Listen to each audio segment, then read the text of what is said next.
সূরা আলে ইমরান। বিসমিল্লাহির রহমানির রহিম।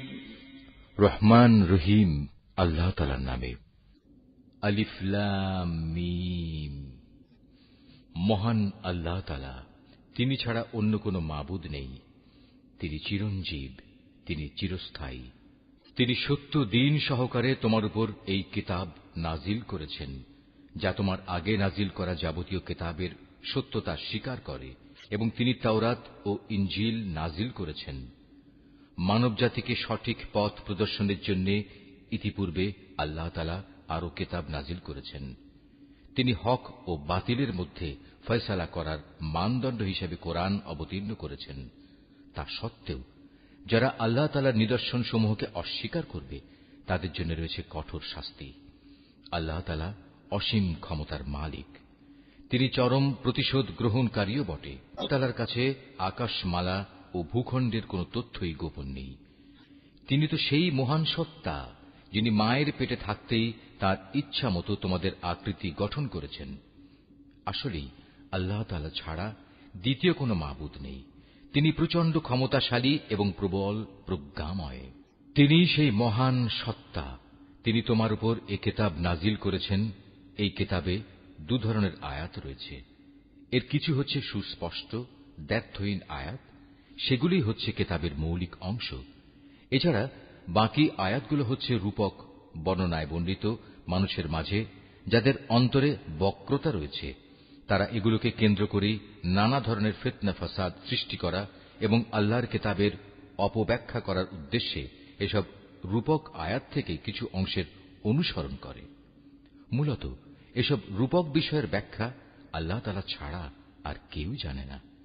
এ কারণেই যাদের মধ্যে জ্ঞানের গভীরতা আছে, সেসব ব্যক্তি বলে, আমরা এর সবটুকুর উপর ঈমান এনেছি। এগুলো সবই তো আমাদের মালিকের পক্ষ থেকে আমাদের দেয়া হয়েছে। সত্য কথা হচ্ছে, আল্লাহর হেদায়েতে প্রজ্ঞা সম্পন্ন লোকেরাই কেবল শিক্ষা গ্রহণ করে থাকে। তা আরো বলে, হে আমাদের মালিক, একবার যখন তুমি আমাদের সঠিক পথের দিশা দিয়েছ, তখন আর তুমি আমাদের মনকে বাঁকা করে দিও না। একান্ত তোমার কাছ থেকে আমাদের প্রতি দয়া করো, কেননা যাবতীয় দয়ার মালিক তো তুমি। হে আমাদের মালিক, তুমি অবশ্যই সমগ্র মানব জাতিকে তোমার সামনে হিসাব নিকাশের জন্য একদিন একত্রিত করবে। এতে কোন রকম সন্দেহ নাই।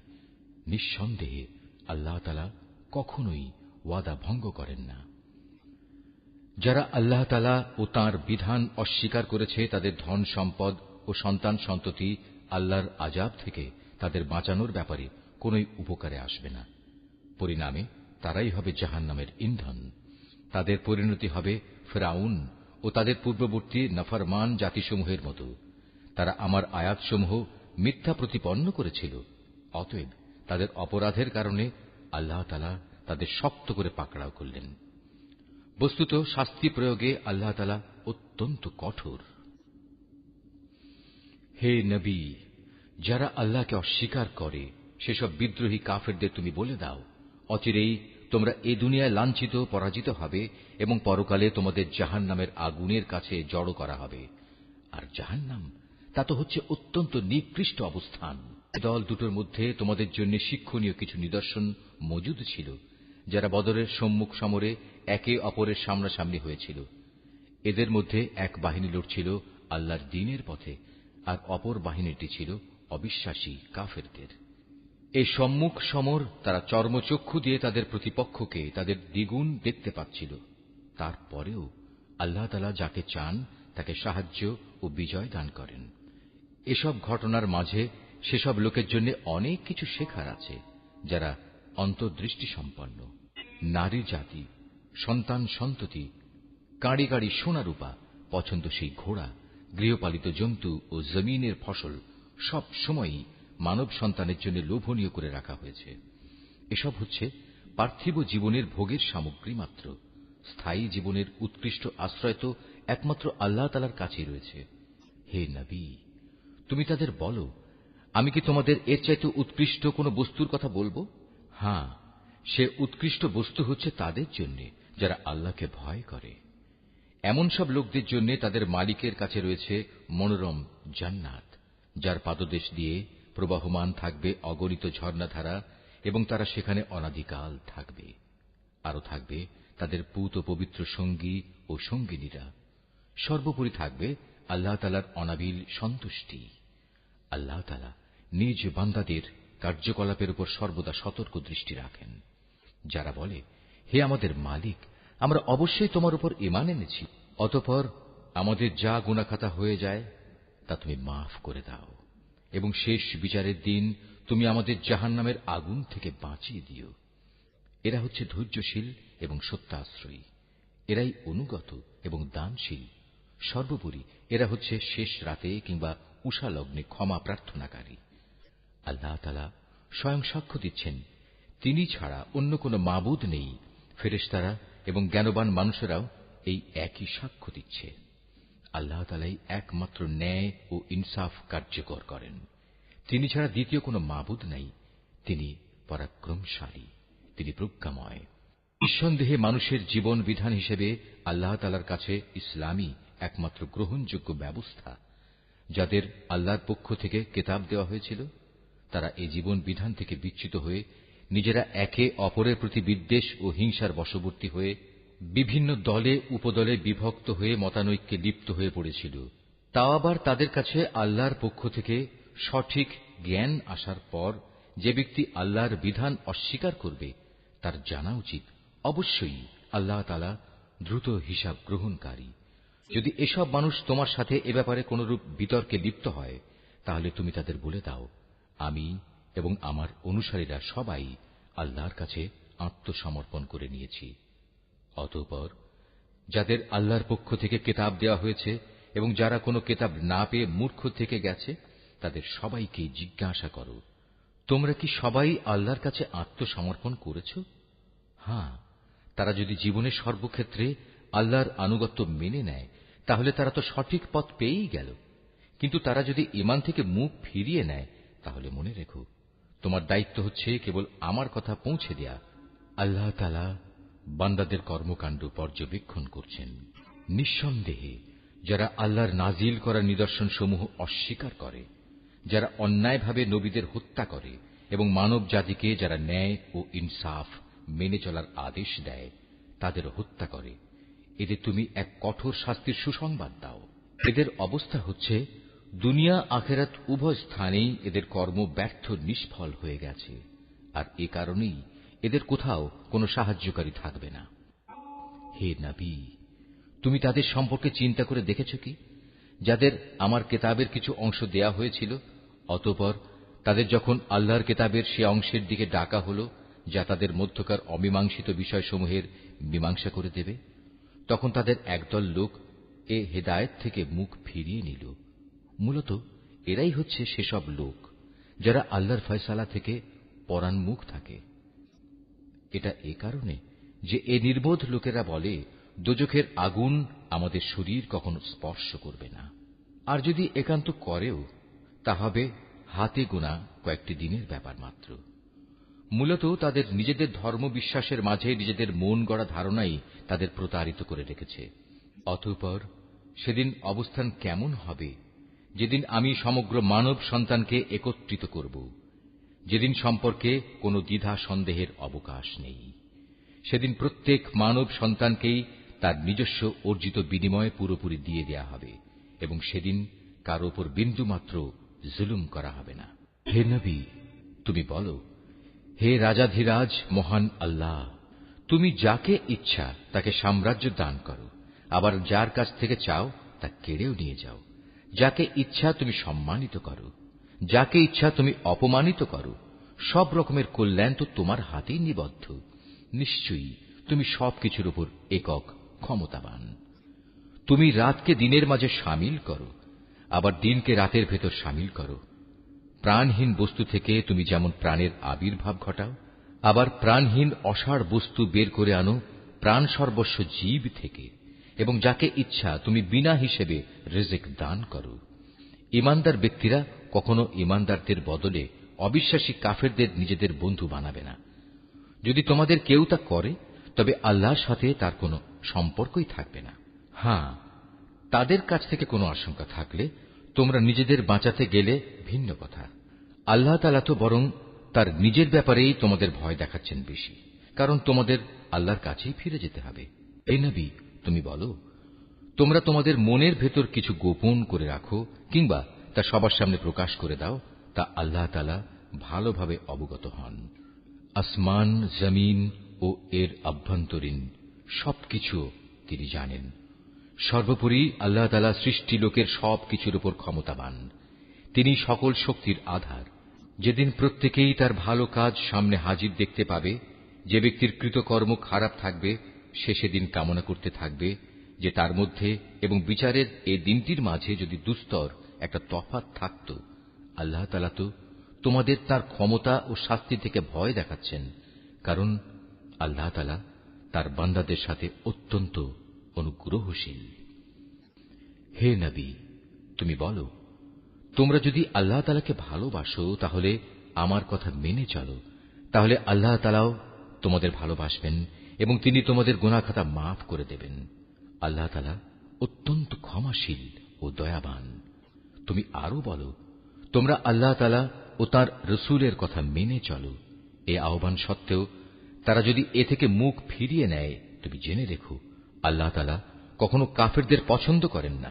নিশ্চয়ই আল্লাহ তাআলা আদম, নূহ এবং ইব্রাহিমের বংশধর ও ইমরানের বংশধরদের সৃষ্টিকুলের উপর নেতৃত্ব করার জন্য বাছাই করে নিয়েছেন।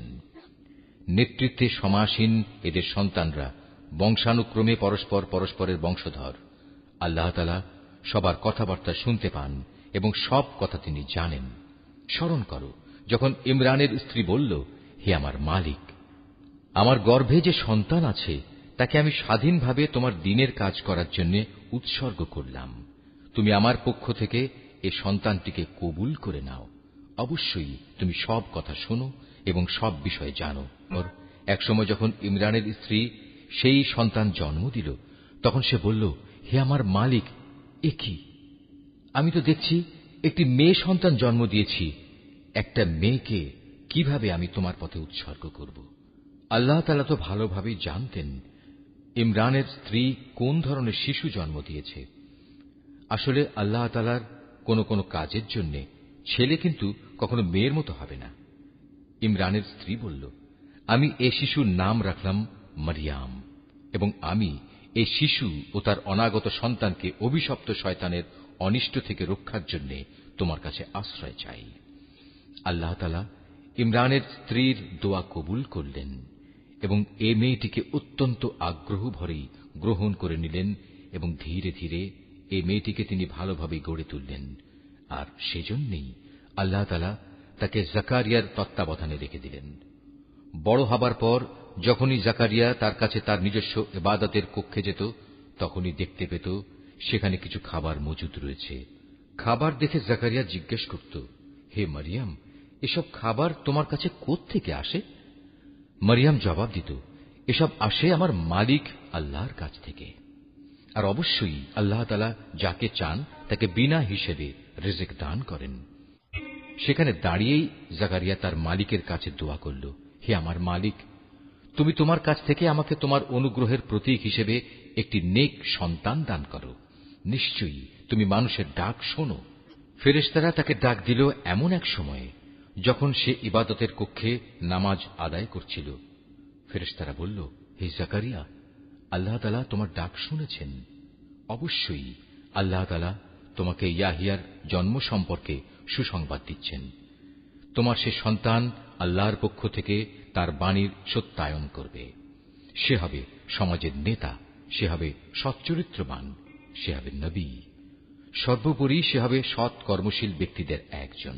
এ কথা শুনে জাকারিয়া বলল, হে আমার মালিক, আমার ঘরে ছেলে হবে কিভাবে? একে তো আমি নিজে বার্ধক্যে উপনীত হয়ে গেছি, তদুপরি আমার স্ত্রীও বন্ধ্যা, সন্তান ধারণে সম্পূর্ণ অক্ষম। আল্লাহ তাআলা বললেন, হ্যাঁ, এভাবেই হয়। আল্লাহ তাআলা যা চান তাই তিনি করেন। জাকারিয়া নিবেদন করল, হে মালিক, তুমি আমার জন্য এর কিছু পূর্ব লক্ষণ ঠিক করে দাও।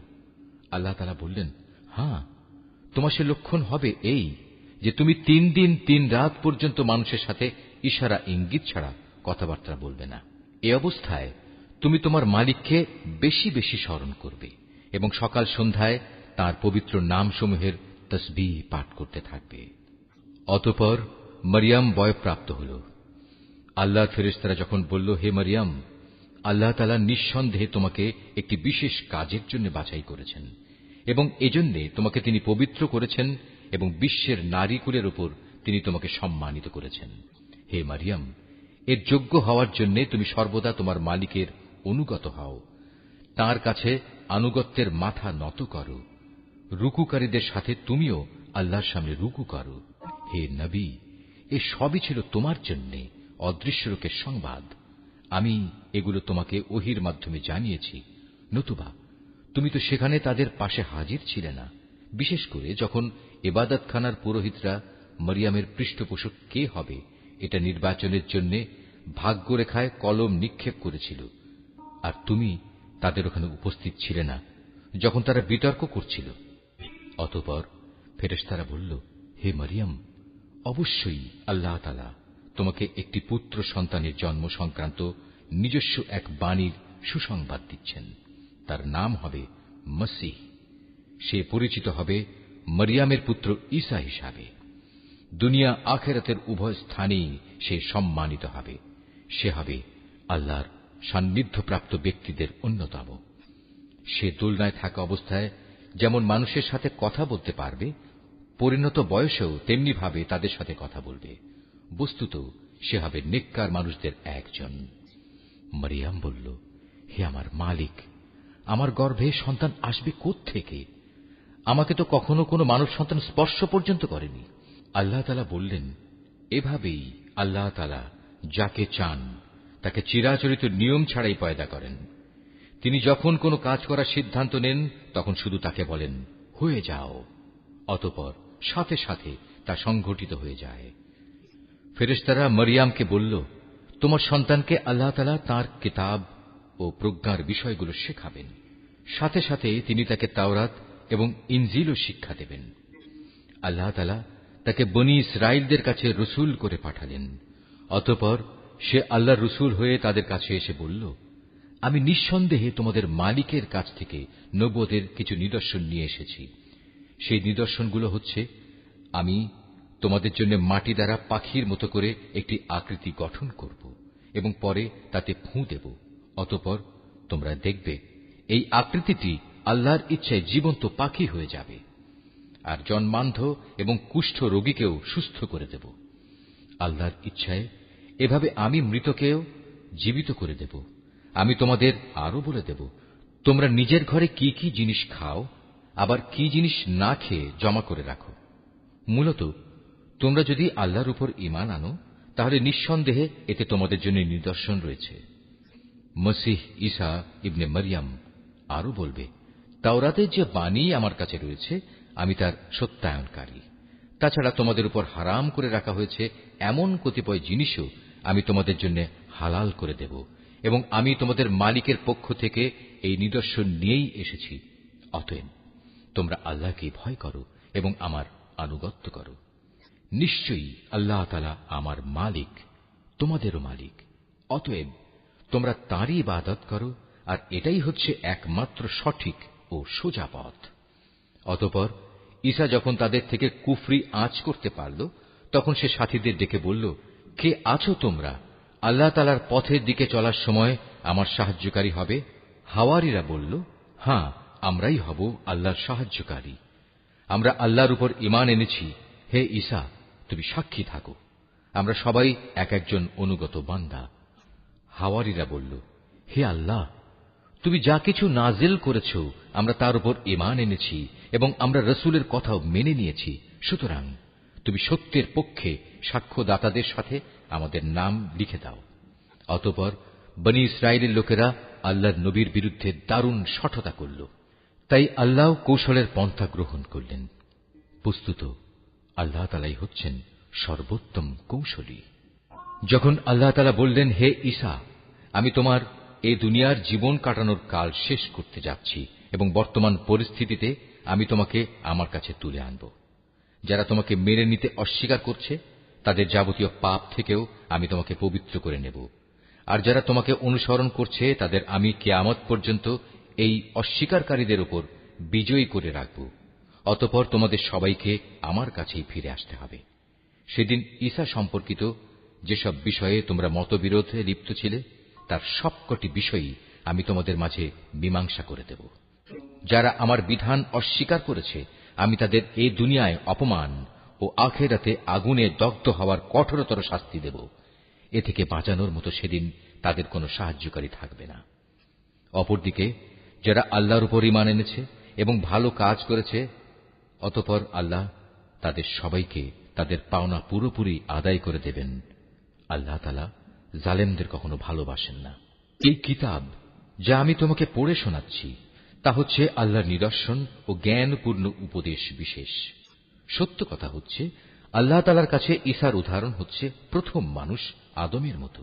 তাকেও আল্লাহ তাআলা মাতা পিতা ছাড়া সরাসরি মাটি থেকে পয়দা করেছেন। তারপর তাকে বললেন, এবার তুমি মানুষে পরিণত হয়ে যাও। সাথে সাথে তা মানুষ হয়ে গেল।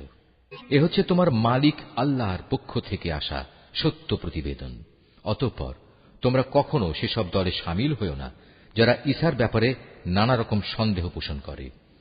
এ বিষয়ে আল্লাহর কাছ থেকে সঠিক জ্ঞান আসার পরেও যদি কেউ তোমার সাথে খামোখা ঝগড়া বিবাদ ও তর্ক করতে চায়, তাহলে তুমি তাদের বলে দাও, এসো আমরা সবাই এ ব্যাপারে একমত হই। আমরা আমাদের ছেলেদের ডাকব এবং তোমাদের ছেলেদেরও ডাকব। একইভাবে আমরা ডাকব আমাদের নারীদের এবং তোমাদের নারীদেরও। সাথে সাথে আমরা আমাদের নিজেদের এবং তোমাদেরও একসাথে জড়ো হওয়ার জন্য ডাক দেব। অতঃপর সবাই এক জায়গায় জড়ো হলে আমরা বিনীতভাবে আবেদন করব, আমাদের মধ্যে যে মিথ্যাবাদী তার উপর আল্লাহর অভিশাপ বর্ষিত হোক। এ হচ্ছে সঠিক ও নির্ভুল ঘটনা। আল্লাহ তাআলা ছাড়া দ্বিতীয় কোনো মাবুদ নাই। নিঃসন্দেহে আল্লাহ তাআলা পরম শক্তিশালী ও প্রজ্ঞাময়। অতঃপর তারা যদি এ চ্যালেঞ্জ থেকে মুখ ফিরিয়ে নেয়, তাহলে তারা যেন জেনে রাখে, আল্লাহ তাআলা কলহ সৃষ্টিকারীদের ভালো করেই জানেন। হে নবী, তুমি বলো, হে কিতাবধারীরা, এসো আমরা উভয় একমত হই এমন এক কথায় যা আমাদের কাছে এক ও অভিন্ন, এবং সে কথাটি হচ্ছে আমরা উভয়ই আল্লাহ তাআলা ছাড়া অন্য কারো ইবাদত করব না এবং তার সাথে অন্য কিছুকে অংশীদার বানাবো না। সর্বোপরি এক আল্লাহ তাআলা ছাড়া আমরা আমাদের মাঝেও একে অপরকে প্রভু বলে মেনে নেব না। অতঃপর তারা যদি এ থেকে মুখ ফিরিয়ে নেয়, তাহলে তাদের তুমি বলে দাও, তোমরা সাক্ষী থেকো, আমরা আল্লাহর সামনে আনুগত্যের মাথা নত করে দিয়েছি।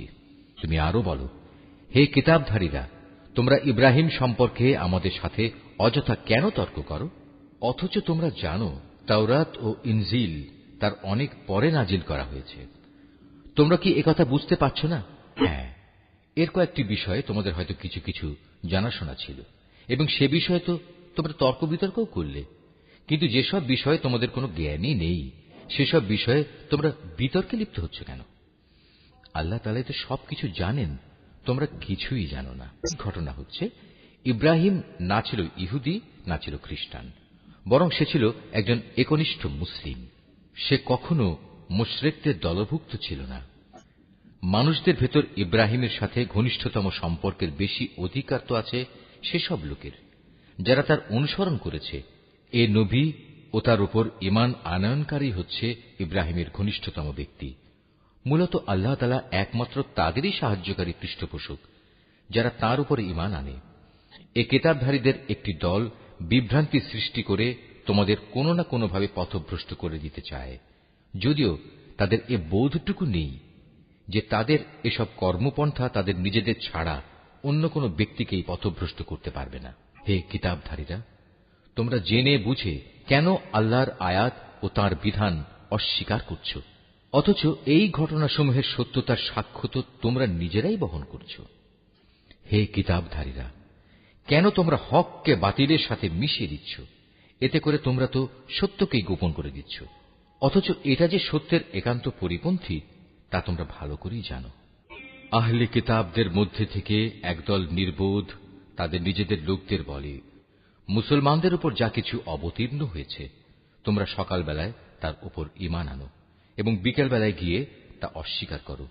এর ফলে তারা সম্ভবত ঈমান থেকে ফিরে আসবে। যারা তোমাদের জীবন বিধানের অনুসরণ করে এমন সব লোকজন ছাড়া অন্য কারো কথাই তোমরা মেনে নিও না। হে নবী, তুমি বলে দাও, একমাত্র হেদায়েত হচ্ছে আল্লাহর হেদায়েত। তোমরা একথা মনে করো না যে তোমাদের যে ধরনের ব্যবস্থা দেওয়া হয়েছে তেমন ধরনের কিছু অন্য কাউকেও দেওয়া হবে এবং সে সূত্র ধরে অন্য লোকেরা তোমাদের মালিকের দরবারে তোমাদের বিরুদ্ধে কোন রকম যুক্তিতর্ক খাড়া করবে। হে নবী, তুমি তাদের বলে দাও, হেদায়েতের এ অনুগ্রহ তো আল্লাহর হাতেই।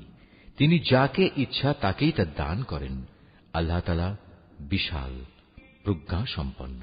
দয়া দিয়ে তিনি যাকে ইচ্ছা তাকে হিদায়াতের জন্য খাস করে নেন। বস্তুত আল্লাহ তাআলা হচ্ছেন অসীম দয়া ও অনুগ্রহের মালিক। আহলে কিতাবদের মধ্যে এমন লোকও আছে, তুমি যদি তাদের কাছে ধন সম্পদের এক স্তূপ আমানত রাখো, তারা চাওয়া মাত্রই তা তোমাকে ফেরত দেবে। আবার এদের মধ্যে এমন কিছু লোকও আছে যাদের কাছে যদি একটি দিনারও তুমি রাখো, তারা তা তোমাকে ফিরিয়ে দেবে না। হ্যাঁ, যদি এজন্যে তোমরা তাদের উপর চেপে বসতে পারো তাহলে সেটা ভিন্ন। এটা এই কারণে যে এরা বলে, এই অইহুদি অশিক্ষিত লোকদের ব্যাপারে আমাদের উপর কোনো বাধ্যবাধকতা নেই। এভাবেই এরা বুঝে শুনে আল্লাহর উপর মিথ্যা কথা বলে।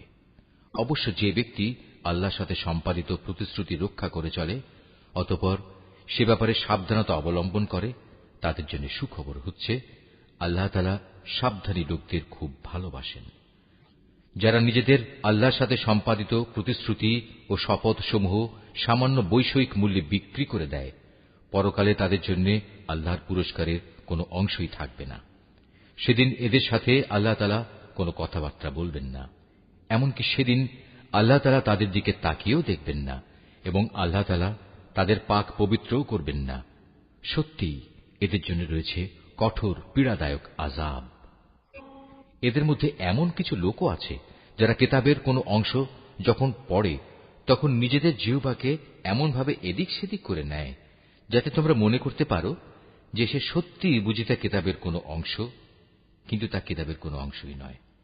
তারা আরো বলে, এটা আল্লাহর কাছ থেকেই এসেছে, কিন্তু আসলে তা আল্লাহর কাছ থেকে আসা কিছু নয়। এরা জেনে শুনে আল্লাহর উপর মিথ্যা কথা বলে চলেছে। কোন মানব সন্তানের পক্ষেই এটা সম্ভব নয় যে আল্লাহ তাআলা তাকে তাঁর কিতাব, প্রজ্ঞা ও নবুয়ত দান করবেন। অতঃপর সে লোকদের ডেকে বলবে, তোমরা আল্লাহকে ছেড়ে এখন সবাই আমার বান্দা হয়ে যাও। বরং সে তো নবুয়ত প্রাপ্তির পর একথাই বলবে, তোমরা সবাই তোমাদের মালিকের বান্দা হয়ে যাও। এটা এই কারণে যে তোমরাই মানুষদের এই কিতাব শেখাচ্ছিলে এবং তোমরা নিজেরাও তাই অধ্যয়ন করছিলে। আল্লাহর ফেরেশতা ও তার নবীদের প্রতিপালক রূপে স্বীকার করে নিতে এ ব্যক্তি তোমাদের কখনো আদেশ দেবে না। একবার আল্লাহর অনুগত মুসলমান হবার পর সে কিভাবে তোমাদের পুনরায় কুফরির আদেশ দিতে পারে? আল্লাহ তাআলা যখন তার নবীদের কাছ থেকে প্রতিশ্রুতি নিয়েছিলেন তখন তিনি বলেছিলেন, এ হচ্ছে কিতাব ও তার ব্যবহারিক জ্ঞান কৌশল যা আমি তোমাদের দান করলাম। অতঃপর তোমাদের কাছে যখন আমার কোন রসূল আসবে যে তোমাদের কাছে রক্ষিত আগের কিতাবের সত্যায়ন করবে, তখন তোমরা অবশ্যই তার আনিত বিধানের উপর ঈমান আনবে এবং তাকে সাহায্য করবে। আল্লাহ তাআলা জিজ্ঞাসা করলেন, তোমরা কি এ কথার উপর আমার অঙ্গীকার গ্রহণ করেছ? তারা বলল, হ্যাঁ, আমরা মেনে চলার অঙ্গীকার করছি। আল্লাহ তাআলা বললেন, তাহলে তোমরা সাক্ষী থেকো এবং আমিও তোমাদের সাথে এ অঙ্গীকারে সাক্ষী হয়ে রইলাম। অতঃপর যারা তা ভঙ্গ করে এ থেকে মুখ ফিরিয়ে নেবে তারা অবশ্যই বিদ্রোহী বলে পরিগণিত হবে। তারা কি আল্লাহর দেয়া জীবন ব্যবস্থার বদলে অন্য কোন বিধানের সন্ধান করছে? অথচ আসমান জমিনে যা কিছু আছে, ইচ্ছায় হোক কিংবা অনিচ্ছায় হোক, আল্লাহ তাআলার বিধানের সামনে আত্মসমর্পণ করে আছে এবং প্রত্যেককে তো তাঁর কাছেই ফিরে যেতে হবে। হে নবী, তুমি বলো, আমরা আল্লাহর উপর ঈমান এনেছি আমাদের উপর যা নাজিল করা হয়েছে তার উপর। ইব্রাহিম, ইসমাইল, ইসহাক, ইয়াকুব ও তাদের অন্যান্য বংশধরদের প্রতি যা কিছু নাজিল করা হয়েছে তার উপরও আমরা ঈমান এনেছি। আমরা আরো ঈমান এনেছি মুসা, ঈসা এবং অন্য নবীদের তাদের মালিকের পক্ষ থেকে যা কিছু দেওয়া হয়েছে তার উপরও। আল্লাহর এ নবীদের কারো মাঝেই আমরা কোনো ধরনের তারতম্য করি না। মূলত আমরা সবাই হচ্ছি আল্লাহর কাছে আত্মসমর্পণকারী মুসলমান। কেউ ইসলাম ছাড়া নিজের জন্য অন্য কোন জীবন বিধান অনুসন্ধান করে, তবে তার কাছ থেকে সে উদ্ভাবিত ব্যবস্থা কখনো গ্রহণ করা হবে না। পরকালে সে চরম ব্যর্থ হবে। বলো, যারা ঈমানের আলো পাওয়ার পর কুফরি করেছে, আল্লাহ তাআলা তাদের কিভাবে আবার আলোর পথ প্রদর্শন করবেন? অথচ এর আগে এরাই সাক্ষ্য দিয়েছিল যে আল্লাহর রসুল সত্য এবং এ রসুলের মাধ্যমেই এদের কাছে উজ্জ্বল নিদর্শন সমূহ এসেছিল। আসলে আল্লাহ তাআলা কখনো সীমা লঙ্ঘনকারী ব্যক্তিদের সঠিক পথ প্রদর্শন করেন না। এসব সীমা লঙ্ঘনজনিত কার্যকলাপের একমাত্র প্রতিদান হিসেবে তাদের উপর আল্লাহ তাআলা তাঁর ফেরেশতা ও অন্য সব মানুষের অভিশাপ বর্ষিত হবে। সে অভিশপ্ত স্থান হচ্ছে জাহান্নাম। সেখানে তারা অনাদিকাল ধরে পড়ে থাকবে। এক মুহূর্তের জন্যও তাদের উপর শাস্তির মাত্রা কমানো হবে না, না আযাব থেকে তাদের একটুখানি বিরাম দেওয়া হবে। তবে তাদের কথা আলাদা, যারা এসব কিছুর পর তওবা করেছে এবং তারপর নিজেদের সংশোধন করে নিয়েছে। আল্লাহ তাআলা অবশ্যই ক্ষমাশীল ও পরম দয়ালু। কিন্তু যারা একবার ঈমান আনার পর কুফরির পথ অবলম্বন করেছে, অতঃপর তারা এই বেঈমানি কার্যকলাপ দিন দিন বাড়াতেই থেকেছে, আল্লাহর দরবারে তাদের তওবা কখনো কবুল হবে না, কারণ এ ধরনের লোকেরাই হচ্ছে পথভ্রষ্ট। এটা সুনিশ্চিত, যারা আল্লাহ তাআলাকে অস্বীকার করেছে এবং কুফরি অবস্থায় তাদের মৃত্যু হয়েছে, তারা যদি নিজেদের আল্লাহর আযাব থেকে বাঁচানোর জন্য এক পৃথিবী পূর্ণ স্বর্ণ মুক্তিপণ হিসেবে খরচ করে, তবু তাদের কারো কাছ থেকে তা গ্রহণ করা হবে না। বস্তুত এরাই হচ্ছে সেসব হতভাগ্য ব্যক্তি যাদের জন্য রয়েছে মর্মন্তুদ আযাব, আর সেদিন তাদের কোনো সাহায্যকারীও থাকবে না। তোমরা কখনো যথার্থ নেকি অর্জন করতে পারবে না যতক্ষণ না তোমরা তোমাদের ভালোবাসার জিনিস আল্লাহর পথে ব্যয় করবে। মূলত তোমরা যা কিছুই ব্যয় করো, আল্লাহ তাআলা তা জানেন। আজ তোমাদের জন্য যেসব খাবার হালাল করা হয়েছে তা একসময় বনী ইসরাইলদের জন্য হালাল ছিল, অবশ্য এমন দু একটা জিনিস বাদে যা তাওরাত নাজিল হওয়ার আগেই ইসরাইল তার নিজের উপর হারাম করে রেখেছিল।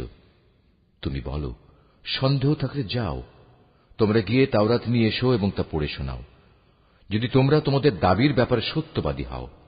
যারা এর পরেও আল্লাহর উপর মিথ্যা আরোপ করে, নিঃসন্দেহে তারা বড় জালেম। তুমি বলো, আল্লাহ তাআলা সত্য কথা বলেছেন, অতএব তোমরা সবাই নিষ্ঠার সাথে ইব্রাহিমের মতাদর্শ অনুসরণ করো। আর ইব্রাহিম কখনো আল্লাহর সাথে অংশীবাদীদের দলে শামিল ছিল না। নিশ্চয়ই গোটা মানব জাতির জন্য সর্বপ্রথম যে ঘরটি বানিয়ে রাখা হয়েছিল তা ছিল বাক্কায় তথা মক্কা নগরীতে। এ ঘরকে কল্যাণ, মঙ্গলময় এবং মানবকুলের দিশারি হিসেবেই বানানো হয়েছিল। এখানে রয়েছে আল্লাহ তাআলার সুস্পষ্ট নিদর্শন সমূহ। আরও রয়েছে সেই স্থান যেখানে ইব্রাহিম দাঁড়িয়েছিল। এই ঘরের বিশেষ মর্যাদা হচ্ছে, যে এখানে প্রবেশ করবে সে দুনিয়া আখিরাত উভয় স্থানেই নিরাপদ হয়ে যাবে। দ্বিতীয় মর্যাদা হচ্ছে, মানব জাতির উপর আল্লাহর জন্য এই দায়িত্ব দেওয়া হয়েছে যে যে ব্যক্তিরই এ ঘর পর্যন্ত পৌঁছার সামর্থ্য থাকবে সে যেন এই ঘরের হজ আদায় করে। আর যদি কেউ এ বিধান অস্বীকার করে, তার জেনে রাখা উচিত আল্লাহ তাআলা সৃষ্টিকুলের মোটেই মুখাপেক্ষী নন। হে নবী, তুমি বলো, হে আহলে কিতাবরা, তোমরা কেন জেনে বুঝে আল্লাহর আয়াত অস্বীকার করো, অথচ আল্লাহ তাআলাই তোমাদের যাবতীয় কাজের সাক্ষী। তুমি আরো বলো, হে আহলে কিতাবরা, তোমরা কেন তাদের আল্লাহর পথ থেকে ফেরাতে চেষ্টা করছো যারা ঈমান এনেছে, এবং এভাবেই তোমরা আল্লাহর পথকে বাঁকা করতে চাও, অথচ এই লোকদের সত্যপন্থী হবার ব্যাপারে তোমরাই তো সাক্ষী। আল্লাহ তাআলা তোমাদের এই সব বিদ্রোহমূলক আচরণ সম্পর্কে মোটেই উদাসীন নন। হে মানুষ, তোমরা যারা ঈমান এনেছ, যাদের কিতাব দেয়া হয়েছে, তোমরা যদি তাদের কোনো একটি দলের কথা মেনে চলো, তাহলে মনে রেখো এরা ঈমান আনার পরেও ধীরে ধীরে তোমাদের কাফের বানিয়ে দেবে।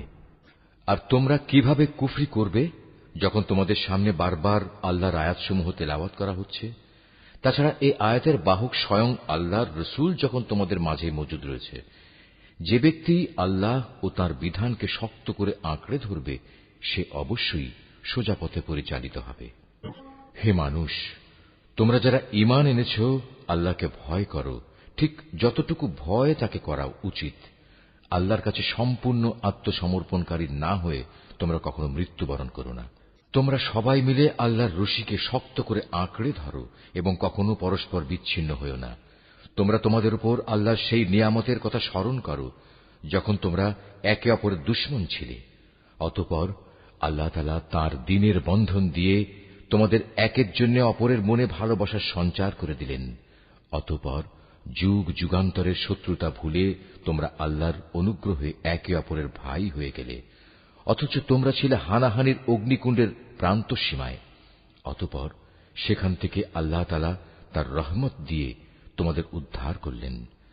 আল্লাহ তাআলা এভাবেই তার নিদর্শনসমূহ তোমাদের কাছে স্পষ্ট করে বর্ণনা করেন, যাতে করে তোমরা সঠিক পথের সন্ধান পেতে পারো। তোমাদের মধ্য থেকে এমন একটি দল থাকা উচিত যারা মানুষকে কল্যাণের দিকে ডাকবে, সত্য ও ন্যায়ের আদেশ দেবে, আর অসত্য ও অন্যায় কাজ থেকে তাদের বিরত রাখবে। অতঃপর যারা এই দলে শামিল হবে, সত্যিকার অর্থে তারাই সাফল্যমণ্ডিত হবে। তোমরা কখনো তাদের মতো হয়ো না, যাদের কাছে আল্লাহর পক্ষ থেকে সুস্পষ্ট নিদর্শন আসার পরেও তারা বিভিন্ন দলে উপদলে বিভক্ত হয়ে পড়েছে এবং নিজেদের মধ্যে নানা ধরনের মতানৈক্য সৃষ্টি করেছে। তাদের জন্য কঠোর শাস্তি রয়েছে। সে কিয়ামতের দিন নিজেদের নেক আমল দেখে কিছু সংখ্যক চেহারা শুভ্র সমুজ্জ্বল হয়ে যাবে, আবার কিছু সংখ্যক মানুষের চেহারা ব্যর্থতার নথিপত্র দেখার পর কালো ও বিশ্রী হয়ে পড়বে। সুতরাং যাদের মুখ সেদিন কালো হয়ে যাবে, জাহান্নামের প্রহরীরা তাদের জিজ্ঞেস করবে, ঈমানের নিয়ামত পাওয়ার পরও কি তোমরা কুফরির পথ অবলম্বন করেছিলে? অতঃপর তোমরা নিজেদের কুফরির প্রতিফল হিসেবে এ আযাব উপভোগ করতে থাকো। আর যাদের চেহারা আলোকোজ্জ্বল হবে, তারা সেদিন আল্লাহ তাআলার অফুরন্ত দয়ার আশ্রয়ে থাকবে, তারা সেখানে থাকবে চিরদিন। এর সবকিছুই হচ্ছে আল্লাহর নিদর্শন। যথাযথভাবে আমি সেগুলো তোমাকে পড়ে শোনাচ্ছি, কেননা আল্লাহ তাআলা তার আয়াতসমূহ গোপন রেখে এবং পরে সেজন্য শাস্তির বিধান করে সৃষ্টিকুলের উপর কোনো জুলুম করতে চান না। মূলত আসমানসমূহ ও জমিনে যা কিছু আছে সবই আল্লাহর জন্য। সবকিছুকে একদিন আল্লাহর দিকে ফিরিয়ে দেয়া হবে। তোমরাই হচ্ছে দুনিয়ার সর্বোত্তম জাতি। সমগ্র মানব জাতির কল্যাণের জন্যই তোমাদের উত্থান। তোমাদের দায়িত্ব হচ্ছে তোমরা দুনিয়ার মানুষদের সৎ কাজের আদেশ দেবে এবং অসৎ কাজ থেকে বিরত রাখবে। আর তোমরা নিজেরাও আল্লাহর উপর পুরোপুরি ঈমান আনবে। আহলে কিতাবরা যদি সত্যি সত্যি ঈমান আনত, তাহলে এটা তাদের জন্য কতই না ভালো হতো। তাদের মধ্যে কিছু কিছু ঈমানদার ব্যক্তিও রয়েছে, তবে তাদের অধিকাংশই হচ্ছে সত্যত্যাগী লোক। সামান্য কিছু দুঃখ কষ্ট দেয়া ছাড়া তারা তোমাদের কখনো কোনো ক্ষতি করতে পারবে না। তারা যদি কোনো সময় তোমাদের সাথে সম্মুখ সমরে লিপ্ত হয়, তাহলে তারা পৃষ্ঠ প্রদর্শন করবে। অতঃপর তাদের কোন রকম সাহায্য করা হবে না। যেখানেই এদের পাওয়া যাবে সেখানেই এদের অপমানিত ও লাঞ্ছিত করে রাখা হবে। তবে আল্লাহ তাআলার নিজের প্রতিশ্রুতি ও মানুষের প্রতিশ্রুতির মাধ্যমে কিছুটা নিরাপত্তা পাওয়া গেলে সেটা ভিন্ন। এরা আল্লাহর ক্রোধ ও গজবের পাত্র হয়েছে। এদের উপর দারিদ্র ও লাঞ্ছনা চাপিয়ে দেওয়া হয়েছে। এর কারণ ছিল এরা আল্লাহ তাআলা ও তাঁর বিধানকে অস্বীকার করেছে। আল্লাহর নবীদের এরা অন্যায়ভাবে হত্যা করেছে। মূলত এ হচ্ছে তাদের বিদ্রোহ ও সীমা লঙ্ঘনের ফল। তারা আহলে কিতাবরা আবার সবাই একরকম নয়। তাদের মধ্যে এমন কিছু লোক আছে যারা সত্য ও ন্যায়ের উপর অবিচল হয়ে দাঁড়িয়ে আছে, যারা সারা রাত আল্লাহর কিতাব পাঠ করে এবং নামাজ পড়ে। তারা আল্লাহ তাআলা ও শেষ বিচার দিনের উপর ঈমান রাখে এবং মানুষদের তারা ন্যায় কাজের আদেশ দেয় ও অন্যায় কাজ থেকে নিষেধ করে। সৎ কাজে এরা প্রতিযোগিতা করে। এ ধরনের মানুষেরাই হচ্ছে মূলত নেক লোকদের অন্তর্ভুক্ত। তারা যা কিছু ভালো কাজ করবে, প্রতিদান দেওয়ার সময় তা কখনো অস্বীকার করা হবে না, কারণ আল্লাহ তাআলা পরেজগার লোকদের ভালো করেই জানেন। একথা সুনিশ্চিত, যারা আল্লাহ তাআলাকে অস্বীকার করে তাদের ধন সম্পদ সন্তান সন্ততি আল্লাহ তাআলার মোকাবেলায় তাদের কোনই উপকারে আসবে না, বরং তারা হবে নিশ্চিত জাহান্নামের অধিবাসী। সেখানে অনন্তকাল তারা পড়ে থাকবে। এ ধরনের লোকেরা এ দুনিয়ার জীবনে যা খরচ করে তার উদাহরণ হচ্ছে যারা নিজেদের উপর অবিচার করেছে সেই দলের শস্যক্ষেত্রের উপর দিয়ে প্রবাহমান হিম শীতল তীব্র বাতাসের মতো, যা তাদের শস্যক্ষেত্র বরবাদ করে দিয়ে গেল। মূলত আল্লাহ তাআলা তাদের উপর কোনই অবিচার করেননি, বরং কুফরির পন্থা অবলম্বন করে এরা নিজেরাই নিজেদের উপর জুলুম করেছে। হে ঈমানদার ব্যক্তিরা, তোমরা কখনো নিজেদের দলভুক্ত লোকজন ছাড়া অন্য কাউকে নিজেদের অন্তরঙ্গ বন্ধু হিসেবে গ্রহণ করো না, কেননা এরা তোমাদের অনিষ্ট সাধনের কোন পথই অনুসরণ করতে দ্বিধা করবে না। তারা তো তোমাদের ক্ষতি ও ধ্বংসই কামনা করে। তাদের জঘন্য প্রতিহিংসা ও বিদ্বেষ তাদের মুখ থেকেই এখন প্রকাশ পেতে শুরু করেছে। অবশ্য তাদের অন্তরে লুকানো হিংসা ও বিদ্বেষ বাইরের অবস্থার চাইতে মারাত্মক। আমি সব ধরনের নিদর্শনই তোমাদের সামনে খোলাখুলি বলে দিচ্ছি। তোমাদের যদি সত্যি জ্ঞান বুদ্ধি থাকে তাহলে তোমরা এ সম্পর্কে সতর্ক হতে পারবে। এরা হচ্ছে সেসব মানুষ যাদের তোমরা ভালোবাসো, কিন্তু তারা তোমাদের মোটেই ভালোবাসে না। তোমরা তো তোমাদের আগে আমার নাজেল করা সব কয়টি কিতাবের উপরও ঈমান আনো, আর তারা তো তোমাদের কিতাবকে বিশ্বাসই করে না। এ মুনাফিক লোকগুলো যখন তোমাদের সাথে সাক্ষাৎ করে তখন বলে, হ্যাঁ, আমরা তোমাদের কিতাবকে মানি। আবার যখন এরা একান্তে নিজেদের লোকদের কাছে চলে যায় তখন নিজেদের ক্রোধের বশবর্তী হয়ে এরা তোমাদের সাফল্যের ওপর নিজেদের আঙুল কামড়াতে শুরু করে। তুমি তাদের বলো, যাও, নিজেদের ক্রোধের আগুনে নিজেরাই পুড়ে মরো। অবশ্যই আল্লাহ তাআলা এ মুনাফিকদের মনের ভেতর লুকিয়ে থাকা যাবতীয় চক্রান্তমূলক বিষয় সম্পর্কে সম্যক অবগত আছেন। তাদের অবস্থা হচ্ছে, তোমাদের কোনো কল্যাণ হলে তার কারণে তাদের খারাপ লাগে, আবার তোমাদের কোনো অকল্যাণ দেখলে তারা আনন্দে ফেটে পড়ে। এ প্রতিকূল অবস্থায় যদি তোমরা ধৈর্য ধারণ করতে পারো এবং নিজেরা সাবধান হয়ে চলতে পারো তাহলে তাদের চক্রান্ত ও ষড়যন্ত্র তোমাদের কিছুই ক্ষতি করতে পারবে না। তাদের যাবতীয় কর্মকাণ্ডই আল্লাহ তাআলা পরিবেষ্টন করে আছেন। হে নবী, স্মরণ করো যখন তুমি খুব ভোরবেলায় তোমার আপনজনের কাছ থেকে বিদায় নিয়ে মোমেনদের যুদ্ধের ঘাঁটিসমূহে মোতায়েন করছিলে। তখন তুমি জানতে আল্লাহ তাআলা সবকিছু শোনেন এবং তার বান্দাদের তিনি ভালো করেই জানেন। বিশেষ করে সেই নাজুক পরিস্থিতিতে যখন তোমাদের দুটো দল মনোবল হারিয়ে ফেলার উপক্রম করে ফেলেছিল, তখন আল্লাহ তাআলাই তাদের উভয় দলের সেই ভগ্ন মনোবল জোড়া লাগাবার কাজে অভিভাবক হিসেবে মজুদ ছিলেন। আর আল্লাহর উপর যারা ঈমান আনে তাদের তো সর্বাবস্থায় তাঁর উপরে ভরসা করা উচিত। এই ভরসা করার কারণেই বদরের যুদ্ধে আল্লাহ তাআলা তোমাদের বিজয় ও সাহায্য দান করেছিলেন। অথচ তোমরা জানো তোমরা কত দুর্বল ছিলে। অতএব আল্লাহকে ভয় করো। আশা করা যায় তোমরা আল্লাহর কৃতজ্ঞতা আদায় করতে সক্ষম হবে। সে মুহূর্তের কথাও স্মরণ করো যখন তুমি মোমেনদের বলেছিলে, যুদ্ধে বিজয় লাভ করার জন্য তোমাদের মালিক যদি আসমান থেকে ৩,০০০ ফেরেশতা পাঠিয়ে তোমাদের সাহায্য করেন তাহলে তোমাদের বিজয়ের জন্য তা কি যথেষ্ট হবে না? অবশ্যই তোমরা যদি ধৈর্য ধারণ করো এবং শয়তানের চক্রান্ত থেকে বেঁচে থাকতে পারো। এ অবস্থায় তারা শত্রু বাহিনী যদি তোমাদের উপর দ্রুত গতিতে আক্রমণ করে বসে তাহলে তোমাদের মালিক প্রয়োজনে ৫,০০০ চিহ্নিত ফেরেশতা দিয়েও তোমাদের সাহায্য করবেন। এ সংখ্যাটা বলে আল্লাহ তাআলা তোমাদের জন্য একটি সুসংবাদ দিয়েছেন। নতুবা বিজয়ের জন্য তো তিনি একাই যথেষ্ট। আল্লাহ তাআলা চেয়েছেন যেন এর ফলে তোমাদের মন কিছুটা প্রশান্ত ও আশ্বস্ত হতে পারে। আর সাহায্য ও বিজয় তা তো পরাক্রান্ত প্রজ্ঞাময় আল্লাহ তাআলার পক্ষ থেকেই আসে। তিনিই সর্বজ্ঞ। আল্লাহ তাআলা এর দ্বারা কাফেরদের এক দলকে নিশ্চিহ্ন করে দিতে চান, অথবা তাদের একাংশকে তিনি এর মাধ্যমে লাঞ্ছিত করে দিতে চান, যেন তারা ব্যর্থ হয়ে যুদ্ধের ময়দান থেকে ফিরে যায়। হে নবী, এ ব্যাপারে তোমার কিছুই করার নাই। আল্লাহ তাআলা চাইলে তাদের উপর দয়া পরবশ হবেন কিংবা চাইলে তাদের কঠোর শাস্তি দেবেন, কেননা এরা ছিল স্পষ্টত জালেম। আসমান সমূহ ও জমিনে যা কিছু আছে তার সব হচ্ছে আল্লাহ তাআলার। তিনি যাকে ইচ্ছা ক্ষমা করে দেবেন, যাকে ইচ্ছা শাস্তি দেবেন। আল্লাহ তাআলা অত্যন্ত ক্ষমাশীল ও পরম দয়ালু। হে মানুষ, তোমরা যারা ইসলামকে একটি পূর্ণাঙ্গ বিধান হিসেবে বিশ্বাস করেছ, চক্রবৃদ্ধি হারে সুদ খেও না এবং তোমরা আল্লাহ তাআলাকে ভয় করো। আশা করা যায় তোমরা কল্যাণ লাভ করতে পারবে।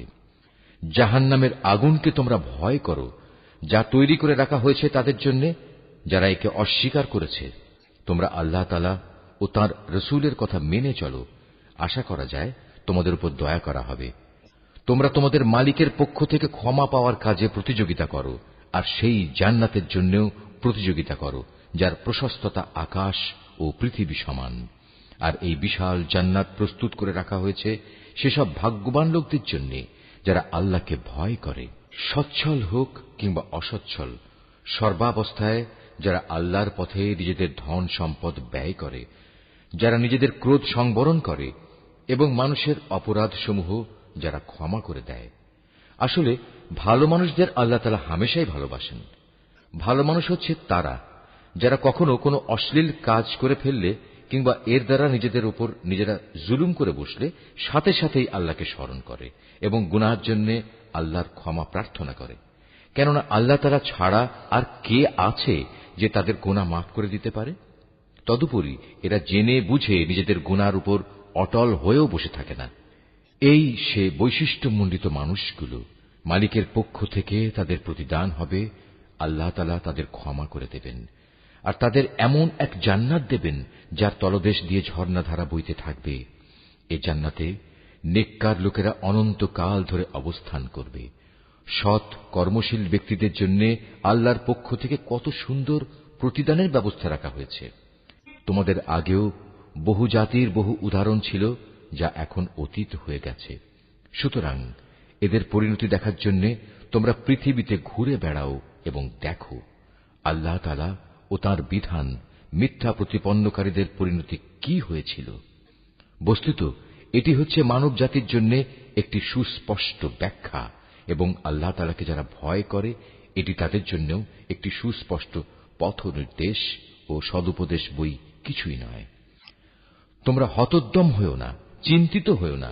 তোমরা যদি সত্যিকার অর্থে ঈমানদার হও তাহলে তোমরাই বিজয়ী হবে। তোমাদের উপর যদি কোনো সাময়িক আঘাত আসে এতে মনক্ষুণ্ণ হবার কি আছে? এ ধরনের আঘাত তো তাদের উপরও এসেছে। আর এভাবেই আমি মানুষের মাঝে তাদের উত্থান পতনের দিনগুলো পালাক্রমে অদল বদল করাতে থাকি, যাতে করে আল্লাহ তাআলা এ কথাটা জেনে নিতে পারেন যে কে সত্যিকার অর্থে আল্লাহর উপর ঈমান রাখে, এবং এর মাধ্যমে তোমাদের মাঝখান থেকে কিছু শহীদও আল্লাহ তাআলা তুলে নিতে চান। মূলত আল্লাহ তাআলা কখনো জালেমদের পছন্দ করেন না। এর মাধ্যমে তিনি মূলত ঈমানদার বান্দাদের পরিশুদ্ধ করে কাফেরদের নাস্তানাবুদ করে দিতে চান। তোমরা কি মনে করো তোমরা এমনি এমনি বেহেশতে প্রবেশ করে যাবে? অথচ আল্লাহ তাআলা পরীক্ষার মাধ্যমে একথা জেনে নেবেন না যে কে তাঁর পথে জিহাদ করতে প্রস্তুত হয়েছে এবং কে এ বিপদে কঠোর ধৈর্য ধারণ করতে পেরেছে? তোমরা মৃত্যুর মুখোমুখি হওয়ার আগে থেকেই তা কামনা করছিলে, আর এখন তো দেখতে পাচ্ছ তোমরা নিজেদের চর্ম চোখে। মুহাম্মদ একজন রসূল ছাড়া অতিরিক্ত কিছুই নয়। তার আগেও বহু রসূল গত হয়ে গেছে, তারা সবাই মৃত্যু মুখে পতিত হয়েছে। তাই সে যদি আজ মরে যায় অথবা তাকে যদি কেউ মেরে ফেলে, তাহলে তোমরা কি তার আনিত হেদায়েত থেকে মুখ ফিরিয়ে নেবে? আর যে ব্যক্তি এ থেকে মুখ ফিরিয়ে নেয় সে কখনো আল্লাহর দ্বীনের কোন রকম ক্ষতি সাধন করতে পারবে না। আল্লাহ তাআলা অচিরেই কৃতজ্ঞ বান্দাদের প্রতিফল দান করবেন। কোন প্রাণী আল্লাহর সিদ্ধান্ত ও অনুমতি ছাড়া মরবে না। আল্লাহ তাআলার কাছে প্রত্যেকটি প্রাণীরই মৃত্যুর দিনক্ষণ সুনির্দিষ্ট হয়ে আছে। এর পরেও যে ব্যক্তি পার্থিব পুরস্কারের প্রত্যাশা করে, আমি তাকে এ দুনিয়াতেই তার কিছু অংশ দান করব। আর যে ব্যক্তি আখিরাতের পুরস্কারের ইচ্ছা পোষণ করবে, আমি তাকে সে চিরন্তন পাওনা থেকেই এর প্রতিফলন দান করব, এবং অচিরেই আমি আমার প্রতি কৃতজ্ঞদের যথার্থ প্রতিফল দান করব। আল্লাহর আরো অনেক নবী এখানে এসেছিল, যুদ্ধ করেছে আল্লাহর পথে। তার সাথে আরো যুদ্ধ করেছে অনেক সাধক ও জ্ঞানবান ব্যক্তি। আল্লাহর পথে তাদের ওপর যত বিপদ মুসিবতি এসেছে তাতে কোনোদিনই তারা হতাশ হয়ে পড়েনি, তারা দুর্বলও হয়নি, বাতিলের সামনে তারা মাথাও নত করেনি। এ ধরনের ধৈর্যশীল ব্যক্তিদেরই আল্লাহ তাআলা ভালোবাসেন।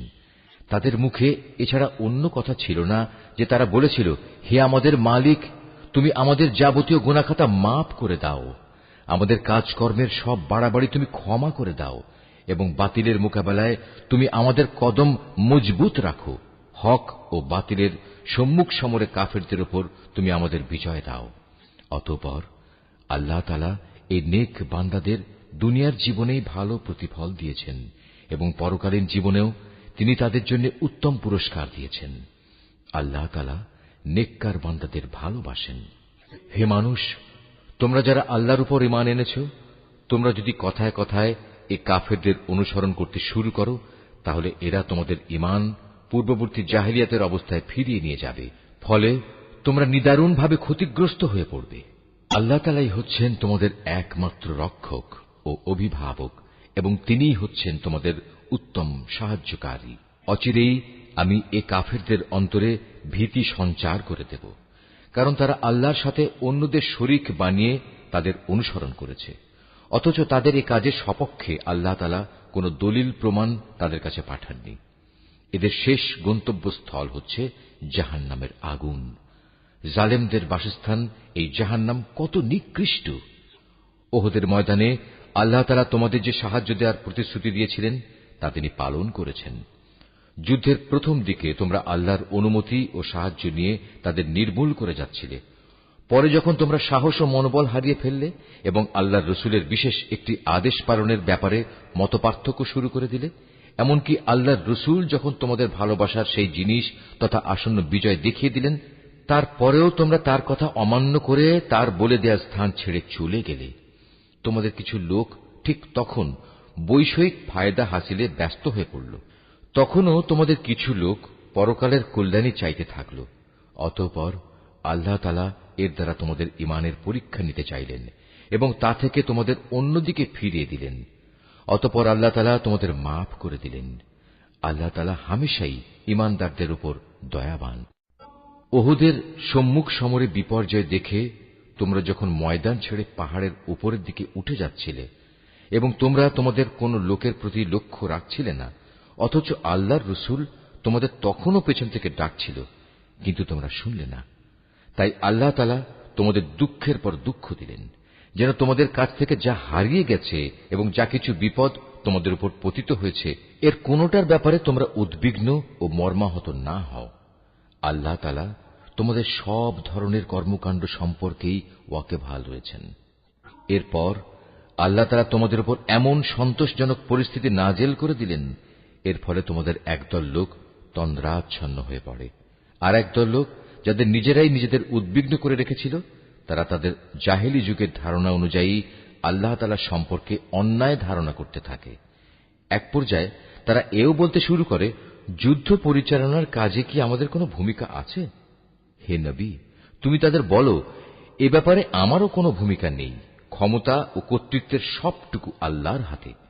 এই দলের লোকেরা তাদের মনের ভেতর সেসব কথাবার্তা গোপন করে রেখেছে, তা তোমার সামনে খোলাখুলি প্রকাশ করে না। তারা বলে, এ কাজে যদি আমাদের কোনো ভূমিকা থাকত, তাহলে আজ আমরা এখানে নিহত হতাম না। তুমি তাদের বলে দাও, যদি আজ তোমরা সবাই ঘরের ভেতরেও থাকতে, তবু নিহত হওয়া যাদের অবধারিত ছিল, তারা তাদের মরণের বিছানার দিকে বের হয়ে আসত। আর এভাবেই তোমাদের মনের ভেতর লুকিয়ে রাখা বিষয়সমূহের ব্যাপারে আল্লাহ তাআলা তোমাদের পরীক্ষা করেন, এবং এ ঘটনার মাঝ দিয়ে তিনি তোমাদের অন্তরে যা কিছু আছে তাও পরিশুদ্ধ করে দেন। তোমাদের মনের কথা সম্পর্কে আল্লাহ তাআলা সম্যক ওয়াকিবহাল রয়েছেন। দুটি বাহিনী যেদিন সম্মুখ সমরে একে অপরের মুখোমুখি হয়েছিল, সেদিন যারা ময়দান থেকে পালিয়ে গিয়েছিল, তাদের একাংশের অর্জিত কাজের জন্য শয়তানই তাদের পদস্খলন ঘটিয়ে দিয়েছিল। অতঃপর তারা অনুতপ্ত হলে আল্লাহ তাআলা তাদের ক্ষমা করে দিলেন। আল্লাহ তাআলা অত্যন্ত ক্ষমাশীল ও পরম ধৈর্যশীল। হে ঈমানদার ব্যক্তিরা, তোমরা কাফেরদের মতো হয়ো না।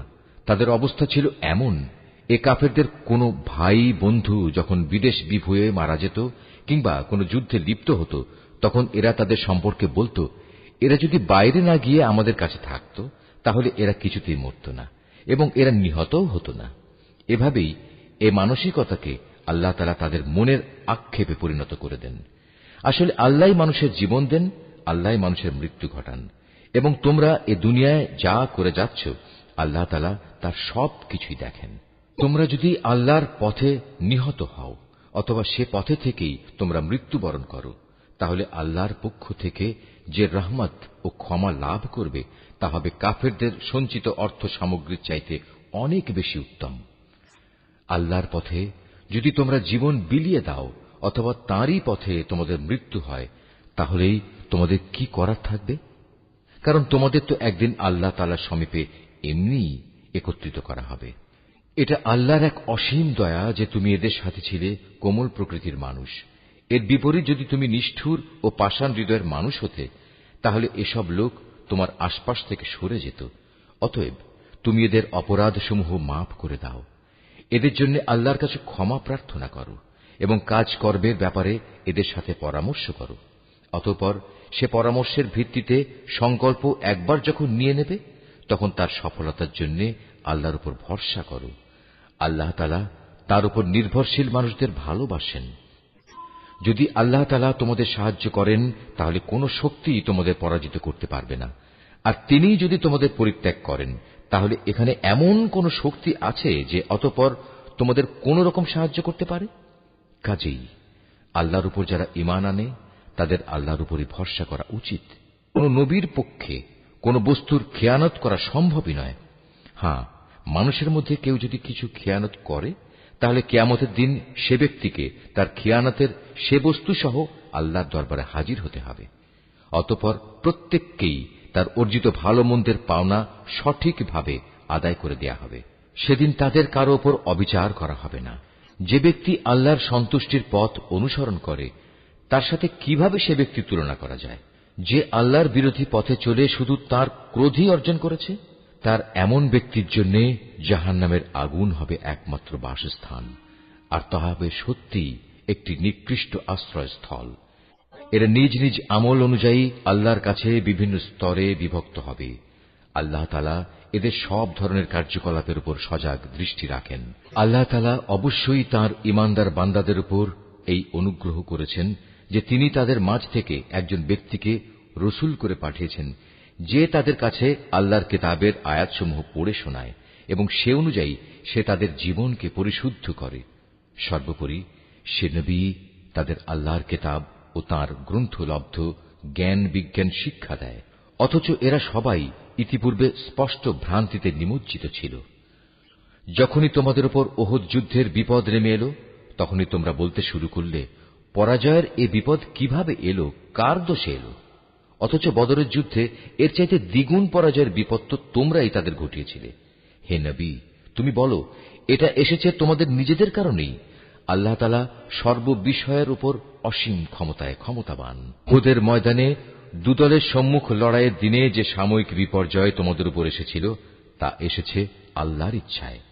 এই বিপর্যয় দিয়ে আল্লাহ তাআলা একথাটা জেনে নিতে চান, কারা তাঁর উপর সঠিক অর্থে ঈমান এনেছে।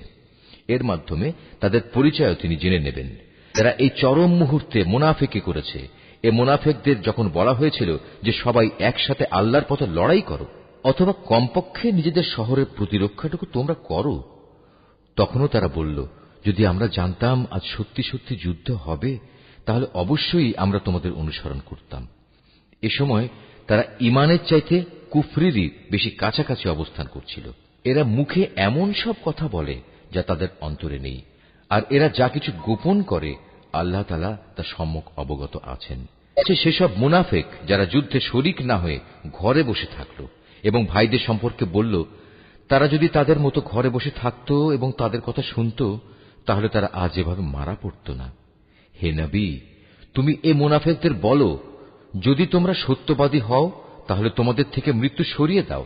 যারা আল্লাহর পথে নিহত হয়েছে, তাদের তোমরা কোনো অবস্থাতেই মৃত বলো না। তারা তো জীবিত, তাদের মালিকের পক্ষ থেকে জীবিত লোকদের মতোই তাদের রিজিক দেয়া হচ্ছে। আল্লাহ তাআলা নিজ অনুগ্রহ দিয়ে তাদের যা কিছু দান করেছেন, তাতেই তারা পরিতৃপ্ত। এবং যারা এখনো তাদের পেছনে রয়ে গেছে, যারা এখনো তাদের সাথে মিলিত হতে পারেনি, তাদের ব্যাপারেও এরা খুশি, কেননা এমন ধরনের লোকদের জন্য এখানে কোনো ভয় নেই এবং তারা সেদিন উৎকণ্ঠিতও হবে না।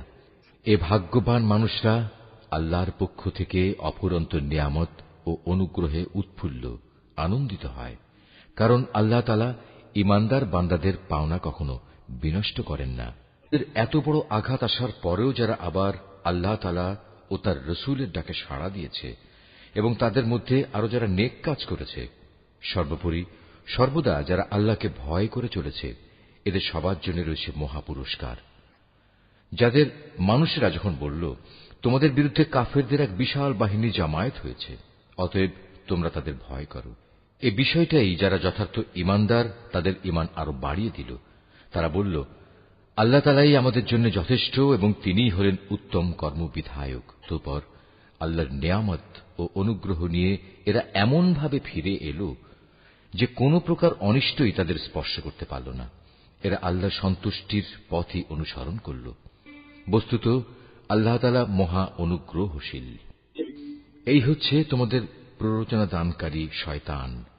তারা শত্রুপক্ষের অতিরঞ্জিত শক্তির কথা বলে তাদের আপনজনদের ভয় দেখাচ্ছিল। তোমরা কোনো অবস্থায় তাদের এ হুমকিকে ভয় করবে না, বরং আমাকেই ভয় করো যদি তোমরা সত্যিকার অর্থে ঈমানদার হও।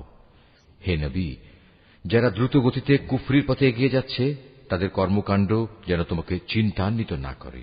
তারা কখনো আল্লাহর বিন্দুমাত্র কোনো ক্ষতি সাধন করতে পারবে না। মূলত আল্লাহ তাআলা এদের জন্য পরকালে পুরস্কারের কোনো অংশই রাখতে চান না। তাদের জন্য অবশ্যই কঠিন আযাব রয়েছে। যারা ঈমানের বদলে কুফরি খরিদ করে নিয়েছে তারা আল্লাহর কোনোই ক্ষতি করতে পারবে না। এদের জন্য মর্মান্তিক শাস্তির বিধান রয়েছে। কাফেররা যেন এটা কখনো মনে করে না যে আমি যে তাদের ঢিল দিয়ে রেখেছি এটা তাদের জন্য কল্যাণকর হবে। আসলে আমি তো তাদের অবকাশ দিচ্ছি যেন তারা তাদের গুনাহের বোঝা আরো বাড়িয়ে নিতে পারে।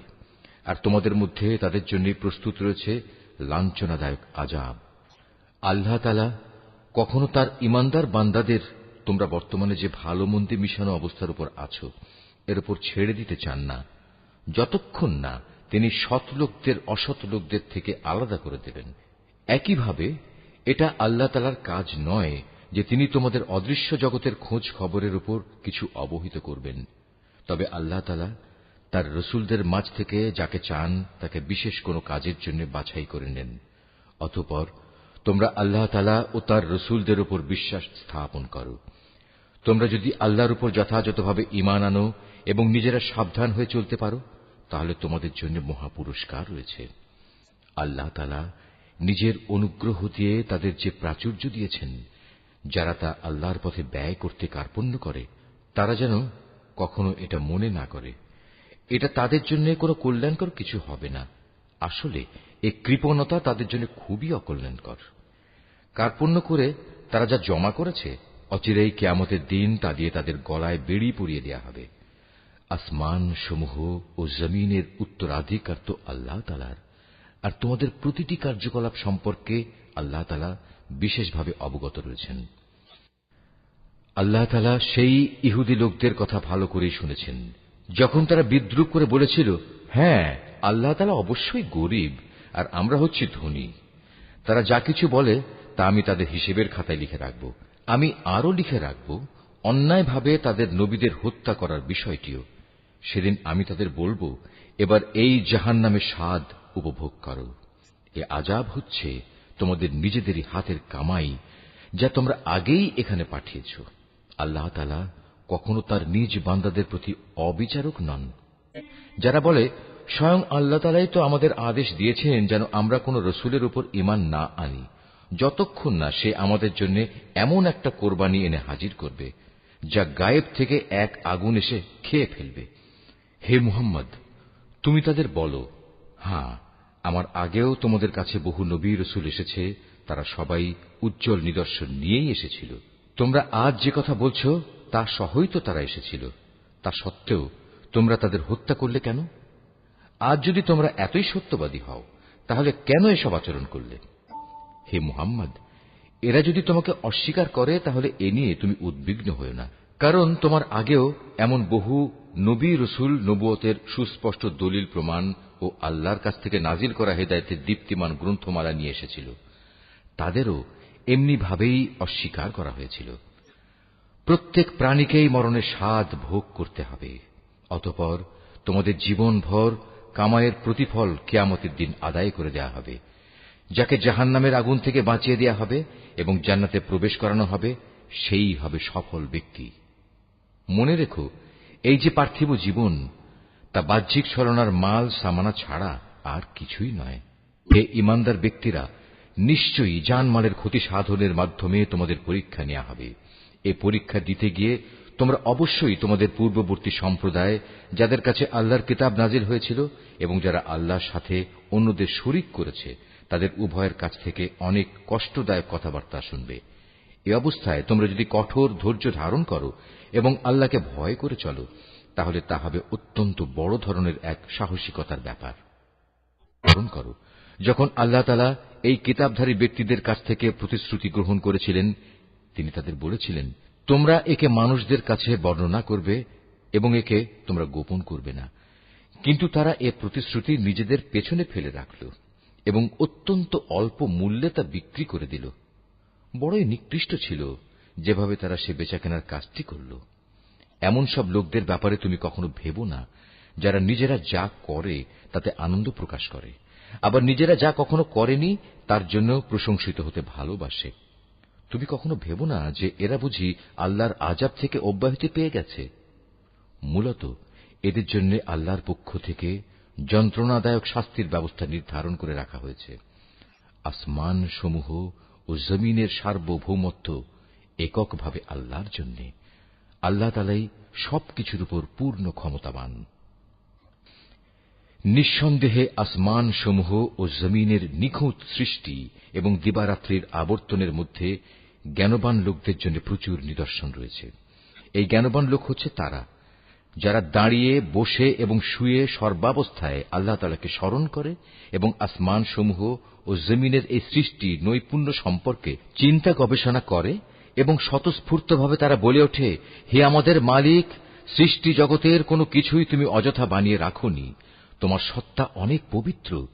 অতএব তুমি আমাদের জাহান্নামের কঠিন আযাব থেকে নিষ্কৃতি দাও। হে আমাদের মালিক, যাকেই তুমি জাহান্নামের আগুনে প্রবেশ করাবে অবশ্যই তাকে তুমি অপমানিত করবে, আর সেই অপমানের দিনে জালেমদের জন্য কোন রকম সাহায্যকারী থাকবে না। আমাদের মালিক, আমরা শুনতে পেয়েছি একজন আহ্বানকারী মানুষদের ঈমানের দিকে ডাকছে। সে বলছিল, হে মানুষেরা, তোমরা তোমাদের মালিক আল্লাহর উপর ঈমান আনো। হে মালিক, সেই আহ্বানকারীর কথায় অতঃপর আমরা ঈমান এনেছি। হে আমাদের মালিক, তুমি আমাদের অপরাধসমূহ ক্ষমা করে দাও, হিসাবের খাতা থেকে আমাদের দোষ ত্রুটি ও গুনাহসমূহ মুছে দাও। সর্বশেষে তোমার নেক লোকদের সাথে তুমি আমাদের মৃত্যু দাও। আমাদের মালিক, তুমি তোমার নবী রাসূলদের মাধ্যমে যেসব পুরস্কারের প্রতিশ্রুতি দিয়েছ তা আমাদের পূর্ণ করে দাও এবং কিয়ামতের শেষ বিচারের দিন তুমি আমাদের অপমানিত করো না। নিশ্চয়ই তুমি কখনো ওয়াদার বরখেলাপ করো না। অতএব তাদের মালিক এই বলে তাদের আহ্বানে সাড়া দিলেন যে, আমি নরনারী নির্বিশেষে তোমাদের কোনো কাজ কখনো বিনষ্ট করব না। আমি সবার কাজের বিনিময় দেব এবং তোমরা তো একে অপরেরই অংশ। অতএব তোমাদের মাঝে যারা নিজেদের ভিটেমাটি ছেড়ে হিজরত করেছে এবং যারা নিজেদের জন্মভূমি থেকে বিতাড়িত হয়েছে, আমারই পথে যারা নির্যাতিত হয়েছে, সর্বোপরি যারা আমার জন্য লড়াই করেছে এবং আমারই জন্য জীবন দিয়েছে, আমি তাদের গুনাহসমূহ মাফ করে দেব। অবশ্যই আমি এদের এমন জান্নাতে প্রবেশ করাব যার তলদেশ দিয়ে ঝর্ণাধারা বইতে থাকবে। এ হচ্ছে তাদের জন্য আল্লাহ তাআলার পক্ষ থেকে পুরস্কার, আর আল্লাহ তাআলার কাছেই তো রয়েছে উত্তম পুরস্কার। মুহাম্মদ, জনপদ সমূহে যারা আল্লাহ তাআলাকে অস্বীকার করেছে তাদের দাম্ভিক পদচারণা যেন কোনোভাবেই তোমাকে বিভ্রান্ত করতে না পারে, কেননা এসব কিছু হচ্ছে সামান্য কয়দিনের সামগ্রী মাত্র। অতঃপর তাদের সবারই অনন্ত নিবাস হবে জাহান্নাম, আর জাহান্নাম হচ্ছে নিকৃষ্টতম আবাসস্থল। তবে যারা নিজেদের মালিককে ভয় করে চলে তাদের জন্য নির্দিষ্ট হয়ে আছে সুরম্য উদ্যানমালা, যার নিচ দিয়ে প্রবাহিত হবে ঝর্ণাধারা। সেখানে তারা অনাদিকাল থাকবে। এ হবে আল্লাহ তাআলার পক্ষ থেকে তাদের জন্য আতিথেয়তা। আর আল্লাহ তাআলার কাছে যা পুরস্কার সংরক্ষিত আছে তা অবশ্যই নেককার লোকদের জন্য অতি উত্তম জিনিস। ইতিপূর্বে আমি যাদের কাছে কিতাব পাঠিয়েছি সেসব কিতাবধারী লোকদের মাঝে এমন লোক অবশ্যই আছে যারা আল্লাহকে বিশ্বাস করে। তোমাদের এই কিতাবের উপর তারা যেমনি বিশ্বাস করে তেমনি তারা বিশ্বাস করে তাদের উপর প্রেরিত কিতাবের উপরও। এরা আল্লাহর জন্য ভীত সন্ত্রস্ত ও বিনয়ী বান্দা। এরা আল্লাহর আয়াতকে স্বার্থের বিনিময়ে সামান্য মূল্যে বিক্রি করে না। এরাই হচ্ছে সেসব ব্যক্তি যাদের জন্য তাদের মালিকের কাছ থেকে অগাধ পুরস্কার রয়েছে। নিঃসন্দেহে আল্লাহ তাআলা হচ্ছেন দ্রুত হিসাব সম্পন্নকারী। হে মোমেনরা, তোমরা ধৈর্য ধারণ করো। এ কাজে একে অপরের সাথে প্রতিযোগিতা করো, শত্রুর মোকাবেলায় সদা সুদৃঢ় থেকো, একমাত্র আল্লাহকেই ভয় করো। এভাবেই আশা করা যায় তোমরা সফল